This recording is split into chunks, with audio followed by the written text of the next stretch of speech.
ত্রয়োদশ জাতীয় সংসদের প্রথম অধিবেশন ঘিরে শুরু হওয়ার প্রাক্কালে ক্ষমতাসীন দল বিএনপি সংসদীয় দলের বৈঠক অনুষ্ঠিত হয়।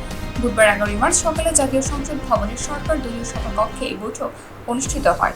এদিন বেলা 11টায় শুরু হয় এই বৈঠকে সভাপতিত্ব করেন সংসদ নেতা ও প্রধানমন্ত্রী তারেক রহমান। নতুন সদস্যদের কার্যক্রম শুরু হওয়ার আগে গুরুত্বপূর্ণ বিভিন্ন বিষয় নিয়ে আলোচনা করতে এই সভায় আহ্বান করা হয়েছে।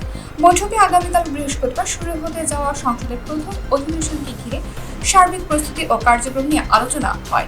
একই সঙ্গে প্রথম অধিবেশন সভাপতি নির্বাচন, স্পিকার ও ডেপুটি স্পিকার পদে কে থাকবেন এসব বিষয় নিয়ে সংসদ সদস্যদের সঙ্গে মতবিনিময় করেছেন সংসদ নেতা। এসব পদে দলীয় সিদ্ধান্ত বৈঠক থেকে আসতে পারে বলে জানা গেছে। সংসদে সংখ্যাগরিষ্ঠতা থাকায় সাধারণ ক্ষমতাসীন দলের মনোনীত প্রার্থীরা স্পিকার ও ডেপুটি স্পিকারের দায়িত্ব পান। তবে এবার ডেপুটি স্পিকারের পদটি বিরোধী দল জামায়াত ইসলামীকে দেওয়ার প্রস্তাব দিয়েছে বিএনপি। জামায়াত ইসলামী এই প্রস্তাব গ্রহণ করবে কিনা তা এখনো নিশ্চিত নয়। এই বিষয়ে দলটির আজকের বৈঠকে চূড়ান্ত সিদ্ধান্ত আসতে পারে বলে রাজনৈতিক সূত্রে জানা গেছে।